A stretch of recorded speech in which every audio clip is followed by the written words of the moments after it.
Hello नमस्कार दोस्तों, स्वागत है सभी का आर के एफ आई स्टडी में। दोस्तों आज हम फिर से रीजनिंग का अगला पार्ट लेके आए। इससे पहले मैंने रीजनिंग के 5 प्रैक्टिस सेट आपके साथ शेयर किए हैं।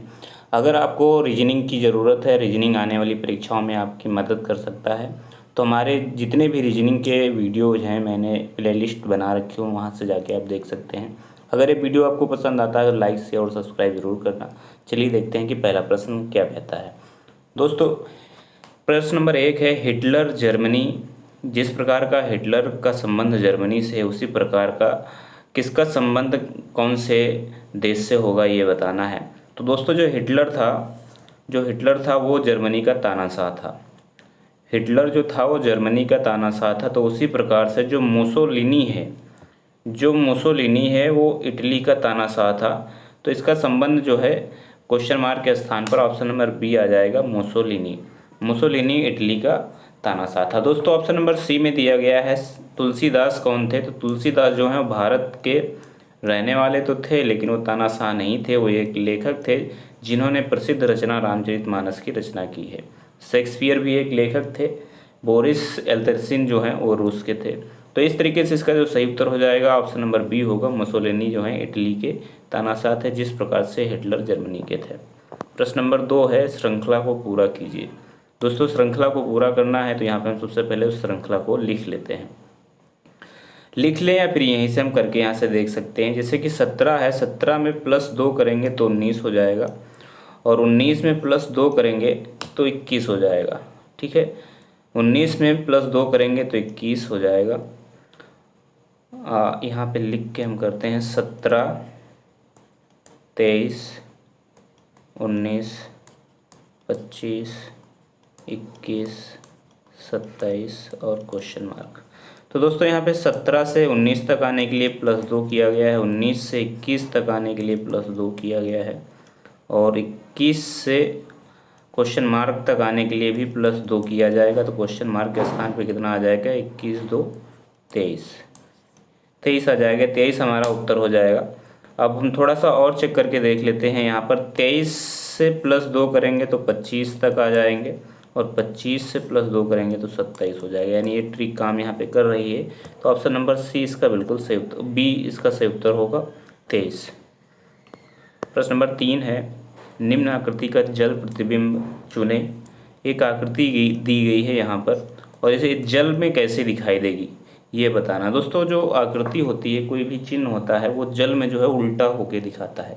जैसे कि मान लीजिए किसी का जो मुख है वो उत्तर दिशा में है, तो इसे अगर हम जल में देखेंगे तो इसका जो मुख हो जाएगा वो नीचे की तरफ हो जाएगा, यानी दक्षिण दिशा में हो जाएगा। तो इस आकृति का जो ये वाला निशान है, तो अगर हम इसको जल में देखते हैं तो ये पलट के ऊपर चला जाएगा और ये नीचे आ जाएगा। तो इस तरीके से अगर पलट के देखा जाए तो ये कौन सी आकृति में बनाया गया है, ए में नहीं बनाया गया है, बी में भी नहीं बनाया गया है, सी में भी नहीं बनाया गया। तो ऑप्शन नंबर इसका जो डी है वो सही हो जाएगा। ऑप्शन नंबर डी इसका बिल्कुल सही उत्तर होगा। तो ऑप्शन नंबर डी जो है ऑप्शन नंबर डी में दिया गया है। ऑप्शन नंबर डी इसका सही उत्तर होगा। प्रश्न नंबर 4 है, लुप्त संख्या ज्ञात करें। दोस्तों इस तरीके के प्रश्न को हल करने के लिए क्या करना होता है, यहाँ पे जैसे कि मान लीजिए 3 है, 6 है, तो 3 और 6 को ऐसे गुणा करें या भाग करें या जोड़ें या घटाएं जिससे कि 8 आ जाए। उसी तरीके से 5 और 8 को गुणा करें या जोड़ें या घटाएं या फिर जो भी करें और 4 आ जाए, या फिर ऊपर से नीचे की तरफ करें या फिर जो है बाएं से दाएं की तरफ करें। जैसे भी करें इसका उत्तर जो है सेम सभी का आना चाहिए। तो इसमें क्या नियम लगा हम ये देखते हैं। तो दोस्तों इसमें नियम क्या लगा हुआ है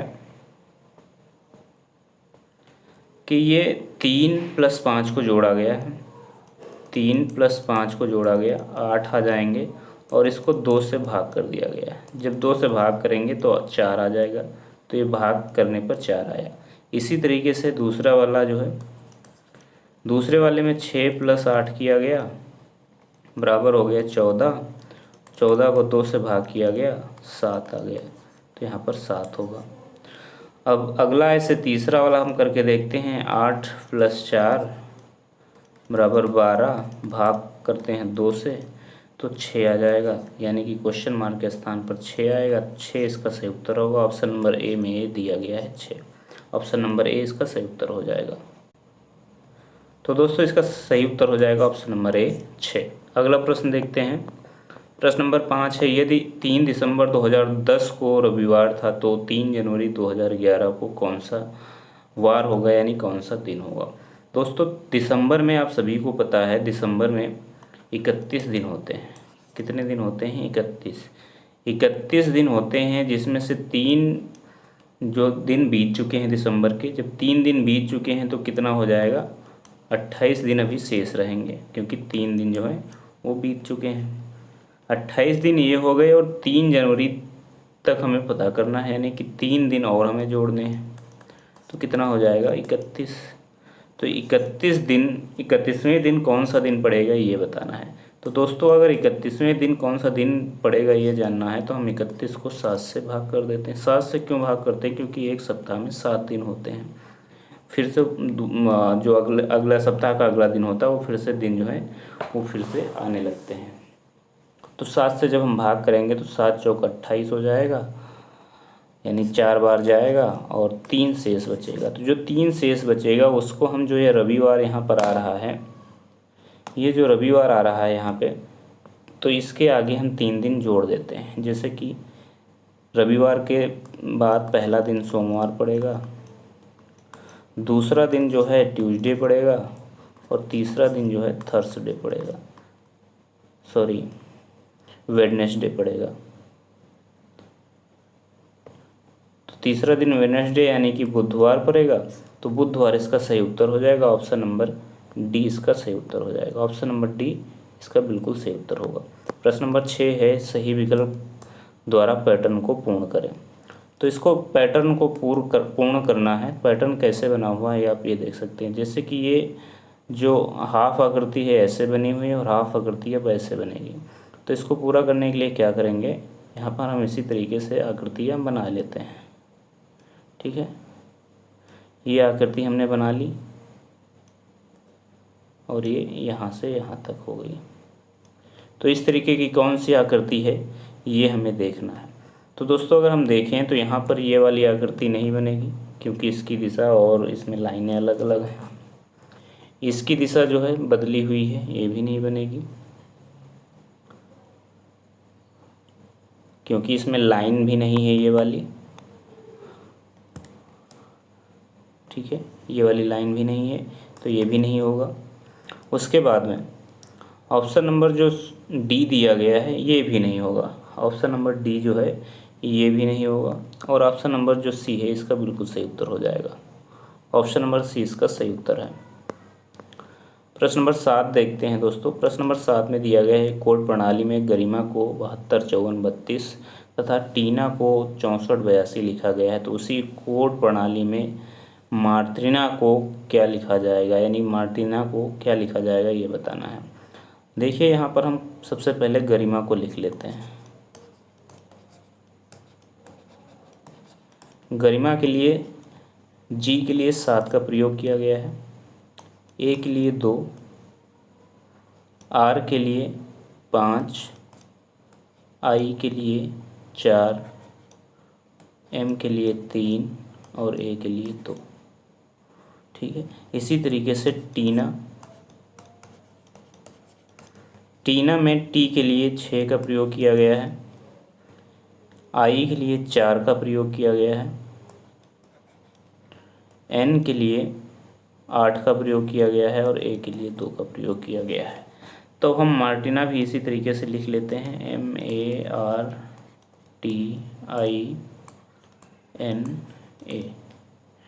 तो एम के लिए मैंने यहाँ पर देखा 3 का प्रयोग किया गया है, तो यहाँ पर हम 3 लिख लेते हैं। ए के लिए यहाँ पर 2 का प्रयोग किया गया है, तो 2 लिख लेते हैं। आर के लिए, गरिमा में आर के लिए क्या प्रयोग किया गया है? 5, तो हम यहाँ पर 5 लिख लेते हैं। टी के लिए क्या प्रयोग किया गया है? टी के लिए प्रयोग किया गया है टीना में 6, यहाँ पर देख सकते हैं। आई के लिए टीना में प्रयोग किया गया है 4, एन के लिए प्रयोग किया गया है 8, और ए के लिए प्रयोग किया गया है 2, यानी 32 64 82 ये सही उत्तर होगा। तो 32 64 82, 32 56 482 है, सॉरी 32 56 482 है। तो 32 56 482 ऑप्शन नंबर ए में दिया गया है। ऑप्शन नंबर ए इसका सही उत्तर होगा।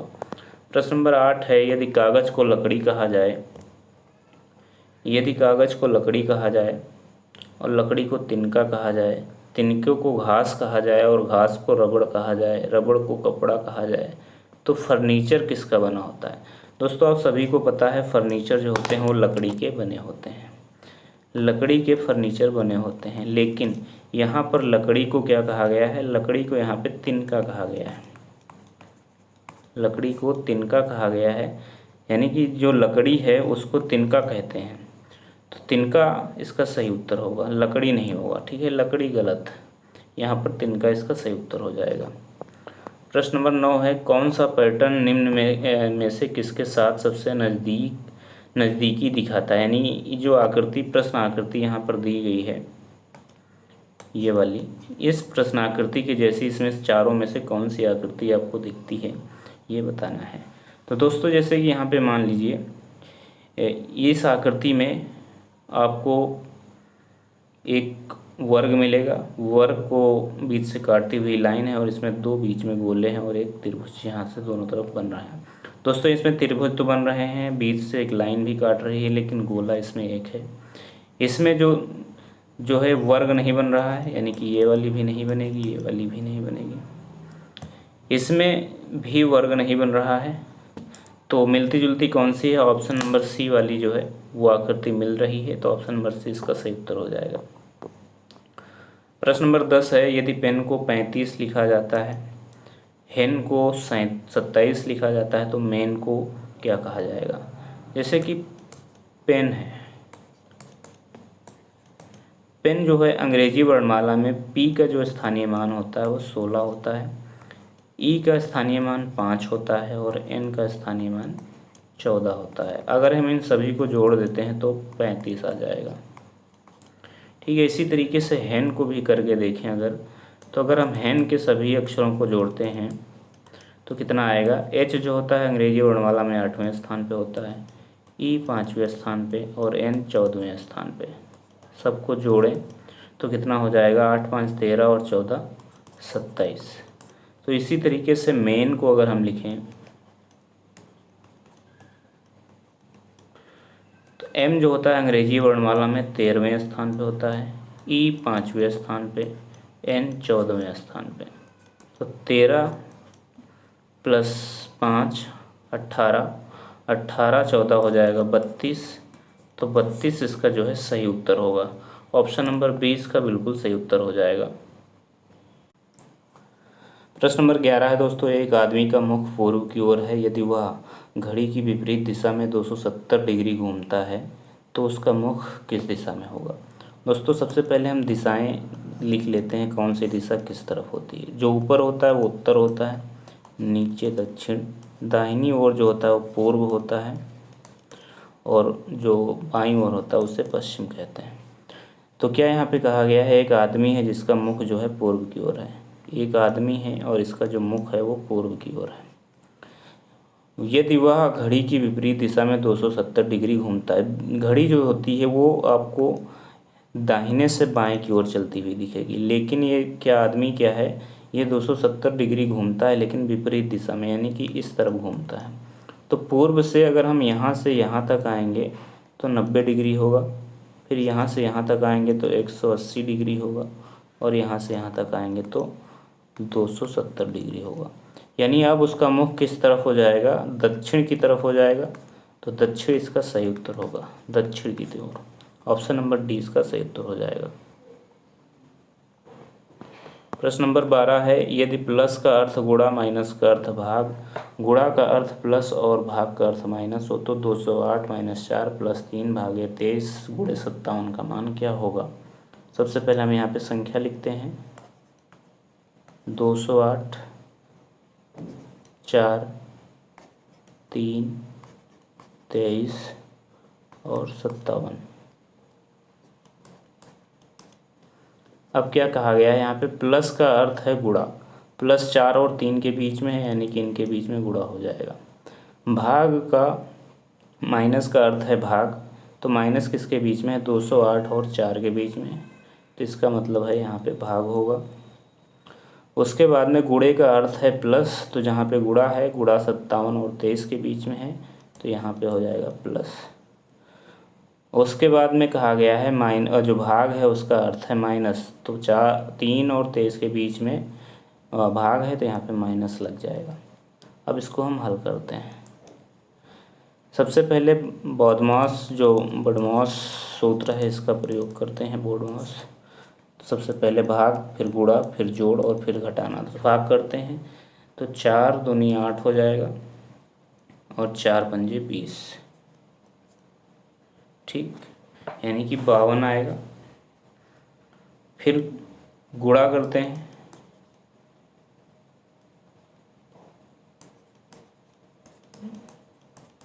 गुणा करके देखते हैं, 3 दूनी 6, 5 तियाँ 15, 156।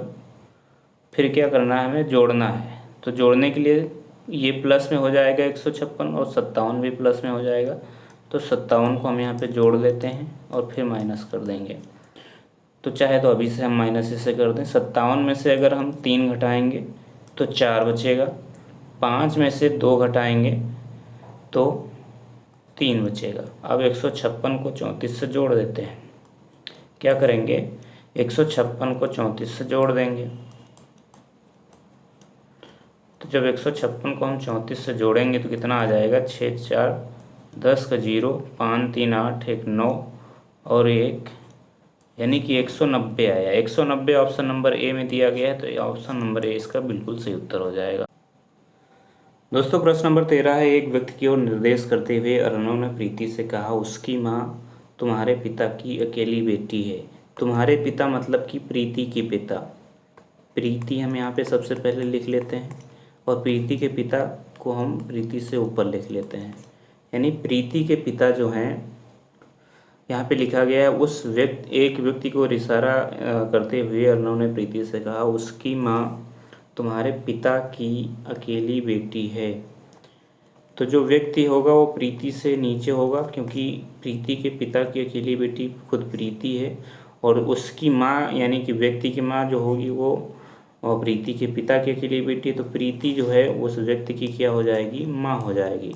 तो यहाँ पे इसका माँ उत्तर सही हो जाएगा। ऑप्शन नंबर 20 का बिल्कुल सही उत्तर होगा। प्रश्न नंबर 14 है। श्रृंखला को पूरा कीजिए।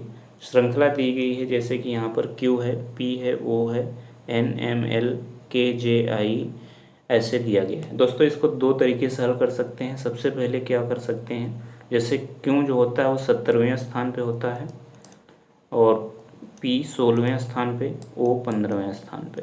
तो आप देख सकते होंगे 17 से 16 तक आने के लिए -1 किया गया, 16 से 15 तक आने के लिए भी -1 किया गया। फिर क्या है, 15 से 14 तक आने के लिए -1 किया गया, 14 से 13 तक आने के लिए -1, 13 से 12 तक आने के लिए -1 और 12 से 11 तक आने के लिए -1, 11 से 10 तक आने के लिए -1, 10 से 9 तक आने के लिए -1। इसी तरीके से अब आई के बाद क्या आ जाएगा, H आएगा, H के बाद -1 करेंगे तो G आएगा और G से -1 करेंगे तो F आएगा, यानी HGF आएगा। ऑप्शन नंबर ए में ये दिया गया है। दूसरा एक तरीका ये है कि हम इसको सबसे पहले लिख लेते हैं यहाँ पर Q P O N M L K J I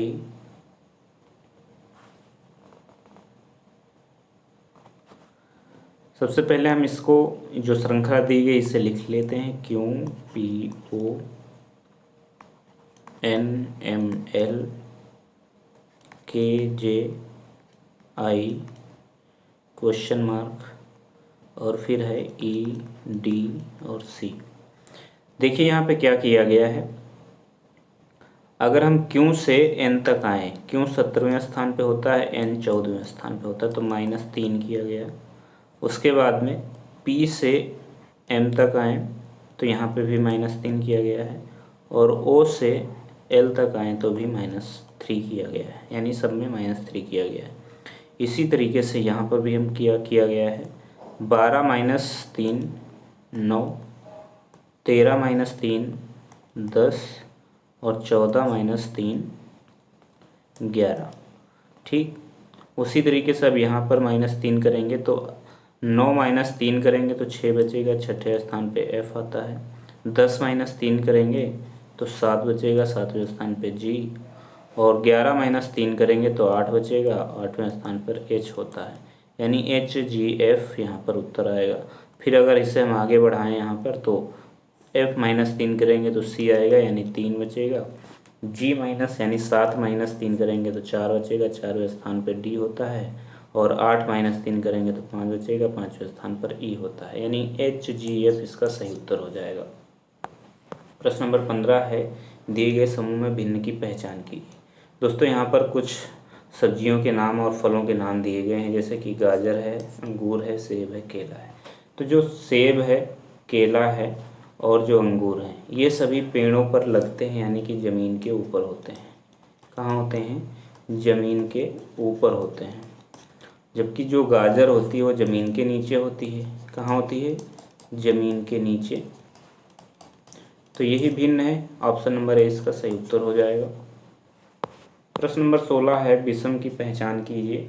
यहाँ पर आपको दिख रहा होगा 4 आकृतियाँ दी गई हैं और 3 आकृतियाँ ऐसी हैं जिनमें 1/4 जो भाग है उसको कलर किया गया है, जैसे कि आकृति 1 है, आकृति बी है और आकृति सी है। इन तीनों आकृतियाँ जो हैं इनका 1/4 हिस्सा जो है वो कलर किया गया है। लेकिन जो ऑप्शन नंबर सी है, आकृति नंबर सी है, इसका 3/4 हिस्सा जो है कलर किया गया है और बिना कलर 1/4 है। तो ये तीनों से अलग है। तो ऑप्शन नंबर इसका सी जो है ऑप्शन नंबर ए में दिया गया है, तो यही सही हो जाएगा। ऑप्शन नंबर ए इसका सही उत्तर होगा। प्रश्न नंबर 17 है, 4 पुस्तकें हैं PQRS। मान लीजिए 4 पुस्तकें हैं और वो एक मेज पर रखी हुई हैं। ये एक मेज है, ठीक है, ये एक मेज है और 4 पुस्तकें इस पर रखी हुई हैं।